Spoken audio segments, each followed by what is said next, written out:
Sure, 2010 and 2011 were great years when it comes to video gaming, quite possibly the best years ever when it came to video gaming. But if you're anything like me, the average American who's working a minimum wage job nowadays, you're probably still waiting for the price on some of those games to drop. However, if you're still wanting to get your video game fix, where do you turn to now? Usually either the PSN network or, like me, the Xbox Live Arcade, which is just filled to the top with all of these amazing games made by some developers that you know of, some that you have never heard of before, and oftentimes are super cheap, averaging anywhere between $5 to $20. Hey, this is Mr. Crunchberry for Mr. Crunchberry's top 10 best Xbox Live Arcade games. Number 10. Yeah, okay, it might be a little boring for people who possibly don't play poker, but anybody who does play poker will appreciate how good Full House Poker really is. Not only is it incredibly simple, but being able to see your actual Xbox Live avatar interact with the other avatars while you're bantering and talking with some of the other people as to, oh, I don't have anything. Oh, look, I actually did have something. Bluffing them as if you actually would if you were actually playing a real poker game. Pretty darn fun. Pretty darn authentic, and anybody who wants to get better at poker, you probably will get better at poker if you play this long enough. Number 9. With the arrival of the Xbox Live Arcade, there has been a sudden explosion in indie gaming. A bunch of developers that you probably never heard of before are now making games and are able to actually make a profit off of some of these games that originally, if they had made them like maybe, I don't know, like 10 years ago, nobody would have even heard of them. Here's the case for Explosion Man. The guys at Twisted Pixel, I don't know what they did beforehand, but they know their stuff. The gameplay is incredibly simple. You basically have a triple jump with this little weirdo, but the platforming, the boss battles, this game is hard, and it will beat you down mercilessly if you don't know what you're doing. However, to have a game with that kind of challenge in an indie game that you just bought for only 10 or 15 bucks, not bad. Not bad at all. Number 8. Kind of repeating on the same note as the whole independent game thing with Explosion Man, the Fancy Pants Adventures takes a concept and a game that was already popular on the internet, takes it over to the Xbox Live, and holy crap, it's amazing how much better Fancy Pants Man feels when you're actually controlling him with a controller and not a computer keyboard. The jumps, the flips, the music, the challenges that you have to do, some of the levels where you have to go to places that you didn't even know existed until you get it onto 2-player or 4-player mode. This game is amazing when it comes to the platforming genre, and I'm a sucker for the platforming genre. That's why this one's at a number 8 for me. Number 7. If you're a retro video gamer such as me, you will immediately identify with the control scheme that's in Geometry Wars 2. It feels exactly like the original game Robotron, but if somebody had dumped like about 12 dozen glow sticks worth of that sparkly liquid crap all over it or whatever.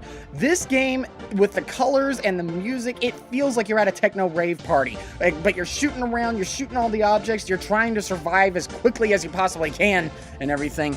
This game is amazing. Just to be forewarned though, you might want to wear like some sunglasses or eye protection or something like that because you're going to feel it after a little while. You're definitely going to feel the strain on your eyes. Number 6.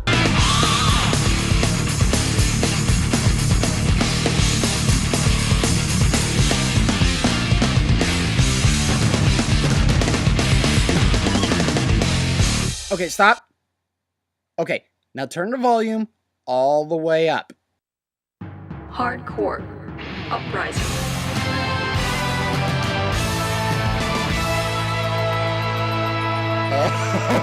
Oh yeah, the title might be Hardcore Uprising, but who is Konami kidding? This is Contra, and it is back, baby. This is awesome. You're going around shooting everything. You got the power-ups. You can switch between 2 power-ups like in Contra 3, the Alien Wars. After you collect enough cash, you can actually go and upgrade your items so that every time you get the machine gun or the flamethrower, it's already beefed up to a certain level, which you're desperately going to need when it comes to the later bosses or whatever. This is hardcore, man. No wonder this game is called Hardcore Uprising. Konami knows how to make a good game, and one that will beat you senseless if you don't know what you're doing yet again. Konami, thank you for coming back, man. You do no harm. Number 5. In ancient Baghdad, the most beautiful princess was imprisoned by the evil genie Salim Bagazai. Repeating on the retro theme again, if anybody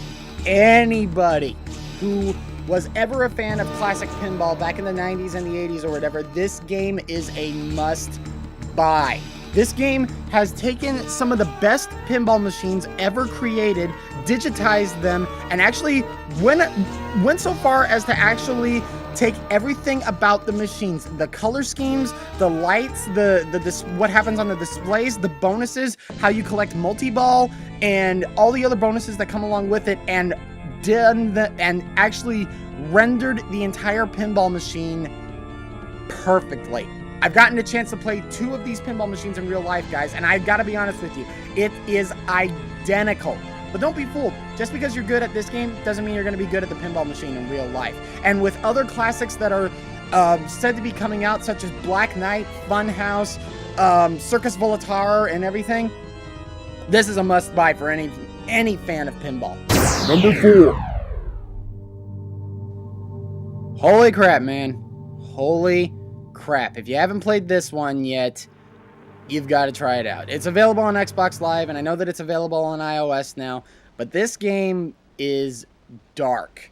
This game is dark, this game is creepy, and this game does a terrific job in keeping you wanting to play this game, because there's no display. You don't have any life, you don't have a score, you have no idea what's going on. You're just as clueless as the character that's inside this thing. And I won't spoil the ending for anybody who hasn't played this game before, but don't expect too much. Just when you think that, oh, everything's gonna be happy and fine now. Nope, life sucks. Move on. Number 3.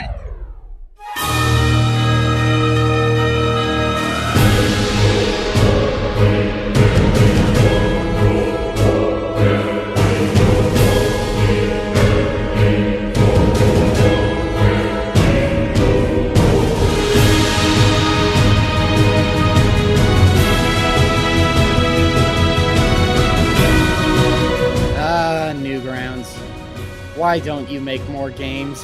Why don't you make more games for Xbox Live? Because every time you do, it ends up being awesome.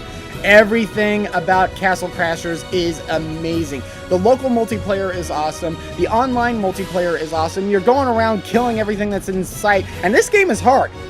Yeah, don't think that just because the first couple of levels go by, everything's okay. Yeah, it's a little messed up at times, but this game is hard. There are times where you're gonna need, 2 or 3 people there to help you out.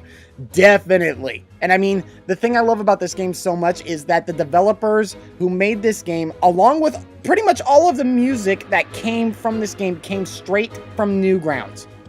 Yeah, everything was user created. Awesome. Number 2. If you listen, I will tell you of a man lost in his world, haunted by dreams of legend. Now, I've gone on record several times by saying that good graphics doesn't automatically mean that it's going to be a good game. In the case of Outland, though, the people at Ubisoft have taken good graphics, put them inside an incredible platformer, and oh my gosh, this has to be one of the most beautiful, and I use that term very, very rarely. So when I say this, I mean, I honestly say this like full out.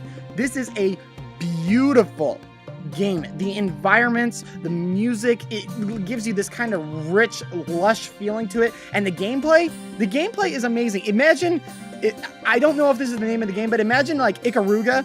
Imagine Ikaruga, the game where you're having to flip your ship around from dark to light.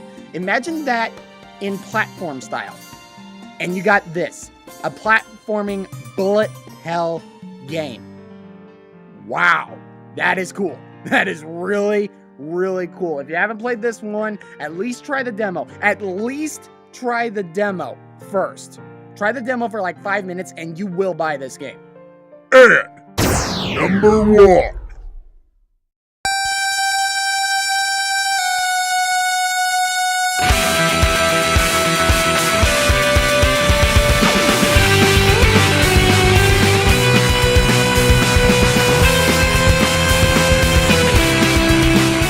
incredible. Absolutely, unbelievably incredible. Everything that Konami did right in the 90s when it came to beat 'em ups, Scott Pilgrim vs. the World takes and just does it so incredibly well. Everything is 8-bit. The way that you beat up people is amazing. The music is unbelievable. You will want to buy the soundtrack once you get this thing. There's only one downside: no online multiplayer. That's the only part that sucks, so you're going to need to get some friends around here because, I mean, especially at the beginning, when you haven't leveled up or anything like that, you're going to get beat down quite a bit. This game is hard, but it is so incredibly awesome. You're Scott Pilgrim. You could be Scott, Ramona, Kim, Stills. You could be any of those guys. There are so many boss battles. You get to fight all of the evil X's, including the twins, where at one point, you're on the rooftop fighting a Gundam. How many times, how many other games can say that? You're on the roof in a fist fight with a Gundam. Unfreaking believable. This game is amazing, and if you haven't played it yet, I sound like a broken record when I say this, but you need to buy this. If you were a fan of beat-em-ups, if you were a fan of Konami beat-em-ups, when in the arcades when in the 90s, I'm talking Sunset Riders, I'm talking X-Men, Turtles in Time, all of those other games or whatever, you need to buy this. Do it! Buy it! Do it now!